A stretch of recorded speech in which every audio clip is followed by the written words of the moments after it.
Hello and welcome to another one of our intellectual property case discussions.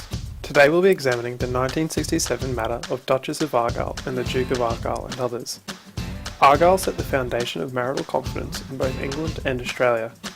The matter was presided over by Justice Argyll Thomas in England. In order to discuss the significance of this matter, we must first establish what exactly happened in Argyll. The Duke and Duchess were married in March 1951. In 1959, the Duke presented a petition for divorce on the grounds of her adultery. In 1963, the divorce proceedings were heard and the marriage was dissolved. The Duchess, unhappy with how the relationship had come to an end, was dissatisfied with the separation. Consequently, in the same year, the Duchess published damning articles in the Sunday newspaper about the Duke, his personal conduct, and his financial position in order to strike back against him personally. In retaliation, the Duke sought to publish secrets of the Duchess relating to her private life, affairs, and private conduct communicated to the Duke during the course of their marriage under the confidence of marital confidentiality. This attempted publication by the Duke was the foundation of the Duchess's application. Of course, the Duke's actions only made the Duchess angrier, and consequently in 1964 the Duchess sought an interlocutory injunction to restrain the Duke and the other defendants from publishing the marital secrets. The Duchess's grounds for the motion were that the intended publications were in breach of marital confidence and in contravention of English legislation.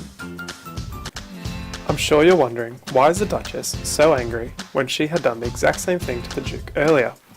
That issue was considered by Justice Argyll Thomas in his decision, in which he was damning of their behaviour and their use of such public means to hash out their dispute.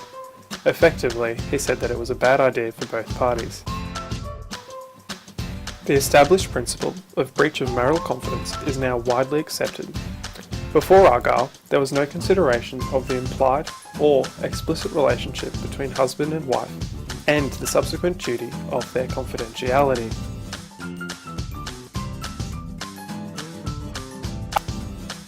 It was deemed that the confidential nature of the relationship is of its very essence implicit. As such, there is no need for the confidential nature to be expressed amongst the parties. Consequently, it was established that a confidential relationship existed between the Duke and Duchess, and their right to personal privacy was one that the law should protect. Argyll established that breaches of marital confidence can occur, that a confidential relationship is apparent between a man and wife, and that relationship is confidential by nature, and further that relationship has its own right to personal privacy. In Argyll, Justice Argyll Thomas granted the injunction to protect against the revelation of marital confidence. This decision was the first of its kind to consider marital confidences. However, it is easy to see why the courts would want to protect secrets shared between husband and wife. Australia has considered Argyll and also considers that marital confidence is a privacy that should and must be protected. Thanks for tuning in this week, everyone. Hopefully you have found Argyll to be an interesting case. I would thoroughly recommend reading through the judgment, as it is well worth the time. Cheers.